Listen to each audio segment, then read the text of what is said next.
Hello बच्चों, तो आप सभी का हमारे इस यूट्यूब चैनल मिशन 2 पे आप लोगों का बहुत बहुत स्वागत है।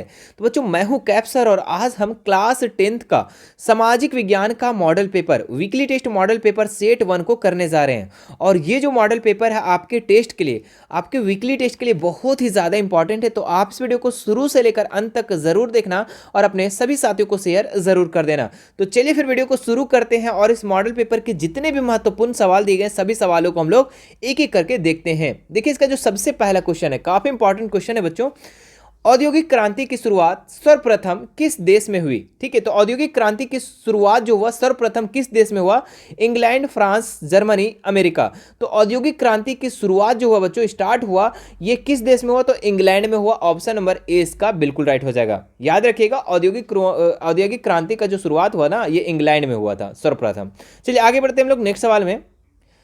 डॉन ऑफ द सेंचुरी नामक चित्र में किसका महिमा मंडन है? ठीक है, तो डॉन ऑफ द सेंचुरी नामक चित्र जो है बच्चों, इसमें औद्योगिकीकरण का महिमा मंडन है। ऑप्शन नंबर 20 का बिल्कुल राइट हो जाएगा। ठीक है, ऑप्शन नंबर 20 का सही हो जाएगा दूसरा नंबर का। चलिए आगे बढ़ते हैं हम लोग नेक्स्ट सवाल में।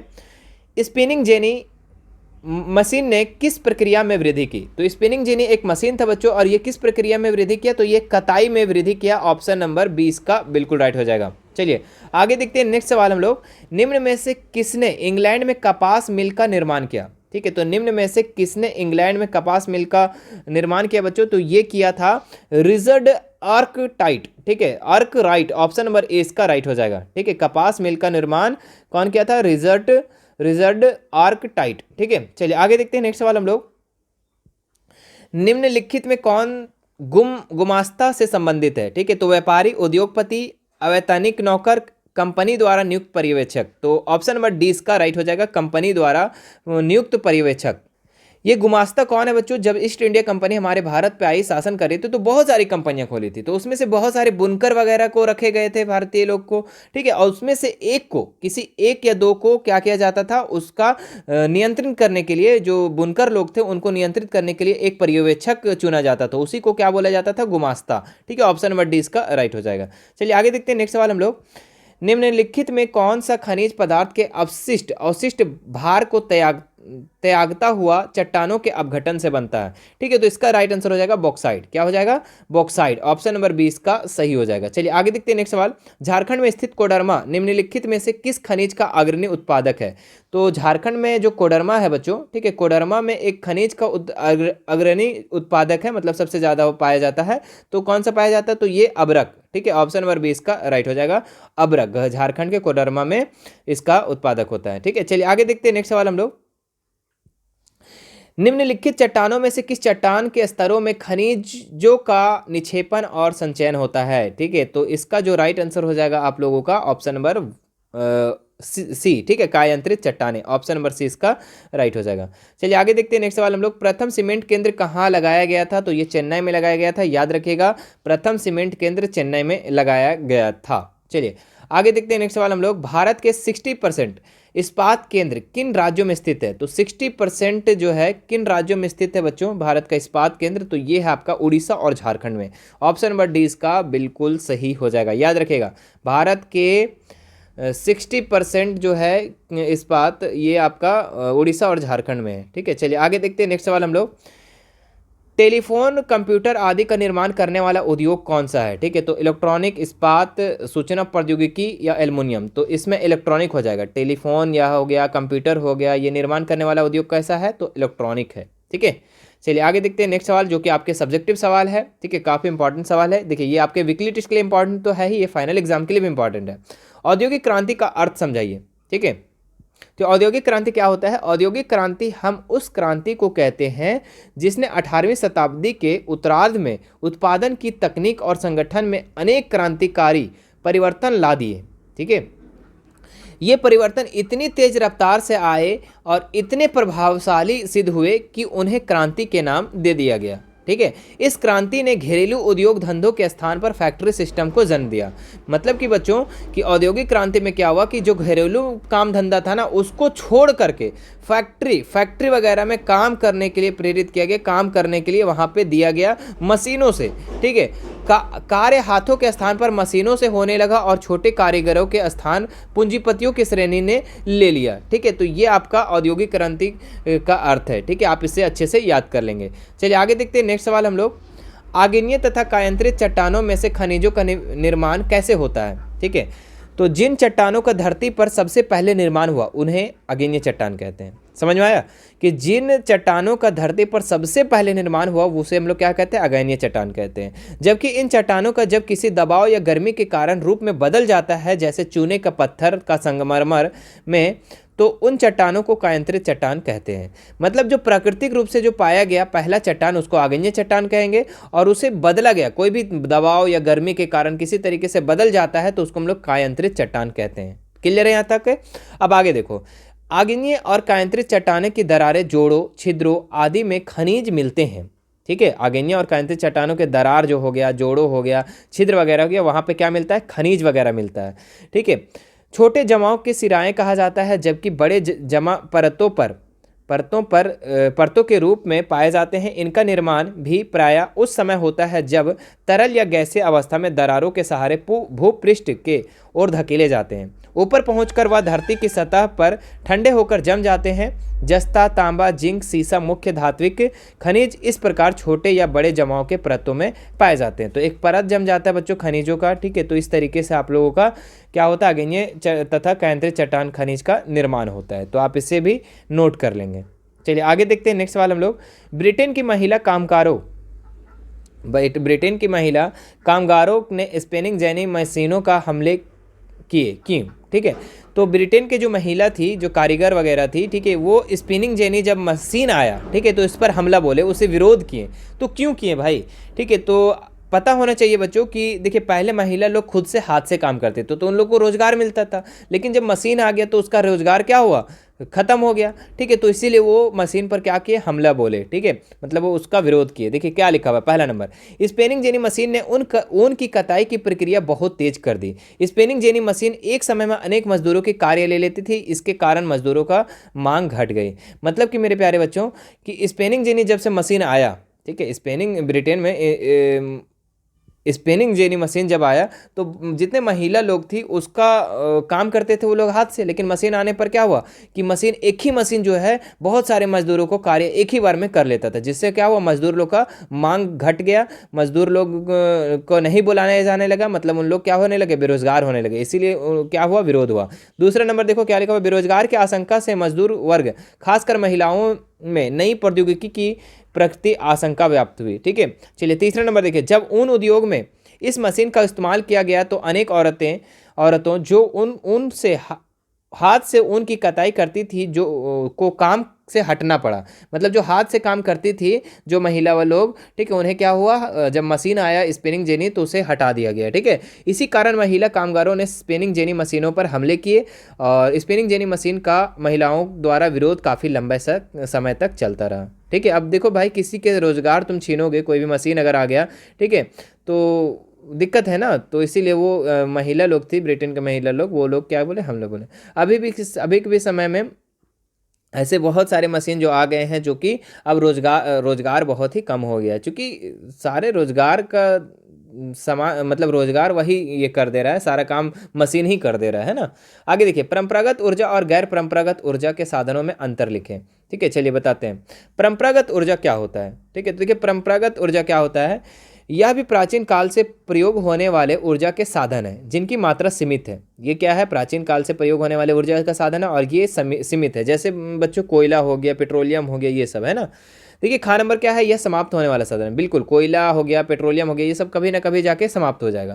देखिए गा नंबर, जैसे मैं क्या लिखा, कोयला, पेट्रोलियम, परमाणु ऊर्जा, जल शक्ति परंपरागत ऊर्जा श्रेणी में आते हैं। ठीक है, इस श्रेणी में आते हैं। आगे देखिए 4 नंबर क्या है, यह ऊर्जा का सुविधाजनक और बहु प्रचलित रूप है। ठीक है, अब देखिए गैर परंपरागत ऊर्जा क्या है। ठीक है, परंपरागत ऊर्जा तो समझ में आ गया, ठीक है, कोयला हो गया, पेट्रोलियम वगैरह हो गया और इनका समाप्त होने का एक निश्चित तय है, कोई समय न, है ना। देखिए अब गैर परंपरा, यह भी प्राचीन काल से प्रयोग होने वाले हैं, किंतु इनका आज के संदर्भ में महत्व बढ़ गया है। मतलब इसका जो है अभी इंपॉर्टेंट बहुत ही बढ़ गया है। यह कभी समाप्त होने वाला साधन नहीं है। ठीक है, यह ना समाप्त होने वाला साधन है। ठीक है, जैसे कि आपका हो जाएगा सौर ऊर्जा, जैसे सोलर प्लेट से ऊर्जा प्राप्त किया जाता है, भूतापीय ऊर्जा, ज्वारीय ऊर्जा, पवन ऊर्जा। ठीक है, पवन ऊर्जा आप देखे होंगे बड़े बड़े जगहों पर इस तरीके से पंखा लगा होता है, उससे पवन ऊर्जा मतलब कि हवा से क्या होता है, बिजली उत्पादन किया जाता है। सूरज से किया जाता है। फिर कचरे गोबर का मल मूत्र से ऊर्जा तैयार किया जाता है। ठीक है, तो ये क्या कभी समाप्त होगा? नहीं होगा, है ना। गैर परंपरागत ऊर्जा के साधन आसानी से उपलब्ध है, लेकिन इनका उपयोग व्यापक है और बड़े पैमाने पर नहीं होता है। ठीक है, चलिए आगे देखते हैं हम लोग कुछ एक्स्ट्रा प्रैक्टिस क्वेश्चन, ताकि आपका टेस्ट अच्छा जाए और साथ साथ में आपका फाइनल एग्जाम का भी तैयारी चलते रहे। क्या है, भारत में पुराने व्यापार के केंद्र निम्न में से कौन थे? तो भारत का जो पुराने व्यापार का जो केंद्र था ना मेरे प्यारे बच्चों, ये था आपका सूरत और हुगली। ऑप्शन नंबर सी इसका राइट हो जाएगा। सूरत और हुगली जो था ये व्यापार का केंद्र था। चलिए आगे देखते हैं नेक्स्ट सवाल यहाँ पे, किस पूर्व औपनिवेशिक बंदरगाह ने भारत को खाड़ी देशों और लाल सागर के बंदरगाहों से जोड़ा? तो कौन जोड़ा था बच्चों? तो ये सूरत जोड़ा था। ऑप्शन नंबर डी इसका राइट हो जाएगा। चलिए आगे देखते हैं हम लोग नेक्स्ट सवाल, निम्नलिखित में से क्या गुमास्ता का कार्य था? तो गुमास्ता का क्या कार्य था बच्चों? तो ये था क्या चेक करता था? गुमास्ता क्या था? ये एक पर्यवेक्षक था, ये नियंत्रित करता है, ये कंट्रोल करता था किनको? बुनकरों लोगों को। तो उनका क्या कार्य था, वो क्या करता था? तो बुनकरों का पर्यवेक्षण करना, हाँ ये सही था। आपूर्ति करना, मतलब कोई भी चीज़ का कमी होता था तो उसको आपूर्ति करता था।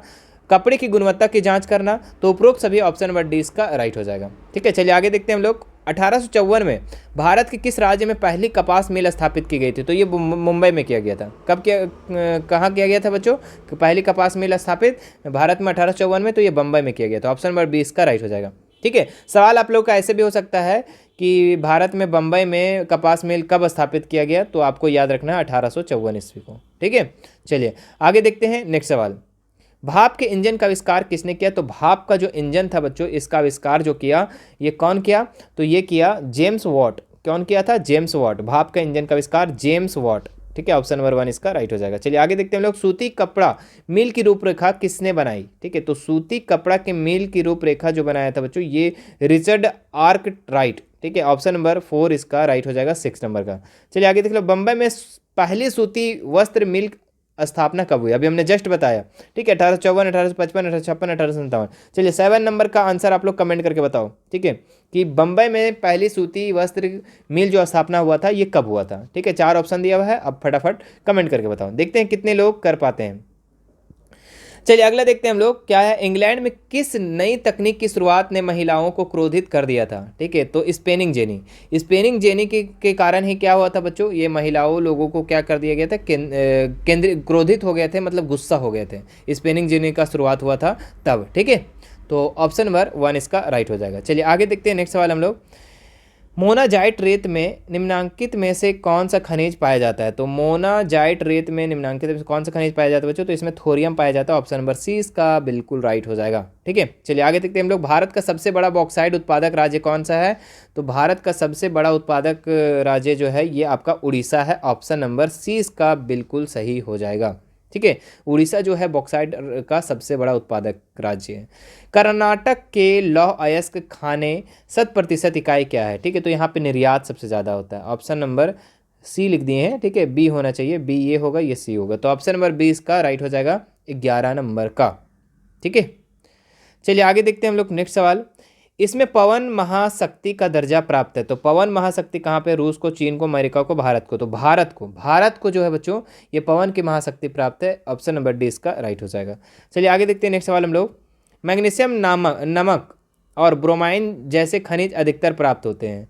ठीक है, तो ये कहाँ पाया जाता है बच्चों, कहाँ पे अधिकतर प्राप्त होता है? तो ये जो प्राप्त होता है आप लोग का समुद्री जल से। ऑप्शन नंबर ए इसका बिल्कुल राइट हो जाएगा।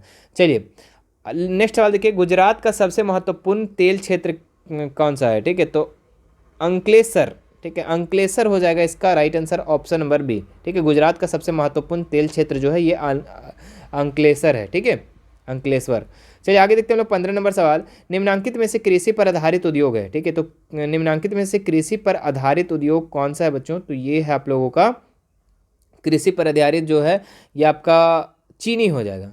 ठीक है, चीनी हो जाएगा इसका right answer option number B. देखिए कृषि आधारित यही ना उद्योग है जी, चीनी उद्योग कृषि आधारित है। कंप्यूटर नहीं ना, कंप्यूटर तो इलेक्ट्रॉनिक में हो जाएगा, लौह इस्पात भी उद्योग अलग हो जाएगा उर्वरक, लेकिन ये आपका चीनी उद्योग जो है ये आपका कृषि आधारित उद्योग है। मतलब कृषि, किसान जब गन्ना उपजाएगा ही नहीं तो कैसे इसका उद्योग चलेगा, है ना। चलिए आगे देखते हैं नेक्स्ट सवाल। निम्नलिखित में से सार्वजनिक केंद्रों के लिए इस्पात का क्रय विक्रय करने के लिए एजेंसी कौन सा है? तो इसमें जो आपका एजेंसी है बच्चों ये आपका एनसीसी है। कौन सा है? एनसीसी। ऑप्शन नंबर सी इसका बिल्कुल राइट हो जाएगा। ठीक है, इसका जो आपका फुल फॉर्म जो हो जाएगा बच्चों एनसीसी का, ये आप हमको कमेंट करके बताना। ठीक है, इसका आप कमेंट करके बताओ कि एनसीसी का फुल फॉर्म क्या होता है। चलिए आगे देखते हैं हम लोग नेक्स्ट सवाल। क्या है? निम्नलिखित में से किस उद्योग में कच्चे पदार्थ के रूप में बॉक्साइट का प्रयोग होता है? ठीक है, तो कच्चे पदार्थ के रूप में निम्नलिखित में किस उद्योग में, कौन से उद्योग में? चीनी उद्योग में, एल्युमिनियम उद्योग में, कपड़ा उद्योग में और इस्पात उद्योग में। तो इसका जो राइट आंसर हो जाएगा एल्युमिनियम उद्योग में। एल्युमिनियम उद्योग में जो है बच्चों बॉक्साइट का प्रयोग किया जाता है। चलिए आगे देखते हैं हम लोग। भारत में जूट उत्पादन किस राज्य का महत्वपूर्ण स्थान है? तो जूट उत्पादन कहाँ पे होता है बच्चों? तो ये आपका होता है पश्चिम बंगाल में। कहाँ पे होता है? पश्चिम बंगाल। ऑप्शन नंबर 20 का राइट हो जाएगा। चलिए आगे देखते हैं नेक्स्ट सवाल हम लोग।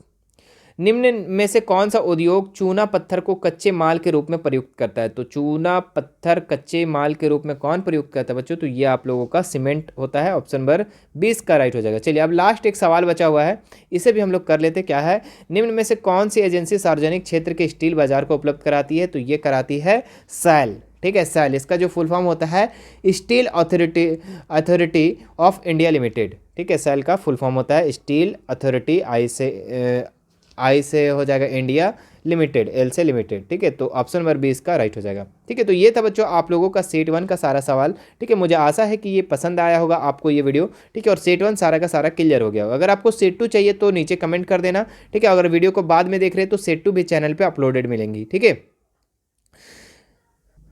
बाकी मेरे प्यारे बच्चों आपको लाइक करना है, ठीक है, और शेयर करना है। ठीक है, सभी बच्चों तक शेयर करना है। ठीक है, वीकली टेस्ट के लिए सभी को शेयर कर देना है।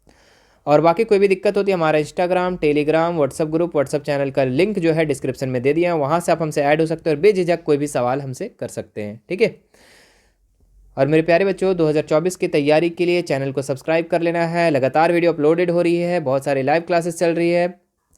चूँकि बच्चों मैट्रिक में आप लोगों को क्या करना है, फोड़ना है। ठीक है, तो मैथ क्लास आप लोगों को लगभग 7 बजे, 7 साढ़े 7 बजे आप लोगों को पहले नोटिस दे दिया जाता है, कभी 7 बजे कभी 7:30 बजे। तो 7 बजे आप लोगों को डेली लाइव मिलेगी। ठीक है, तो आपको देखना है, वहाँ पर लाइव में जुड़ जाना है आप लोगों को। ठीक है, 7 बजे आज शाम 7 बजे, 7 बजे शाम में। ठीक है, चलिए फिर बाकी मिलते हैं। अगर चैनल को सब्सक्राइब नहीं किए तो सब्सक्राइब ज़रूर कर लेंगे। ठीक है, और घंटी का बटन होगा, घंटी का बटन को भी ज़रूर दबा लेना ताकि मेरी नई वीडियो जैसे आपके पास नोटिफिकेशन चला जाए। चलिए मिलते हैं नेक्स्ट वीडियो में। Thank you so much.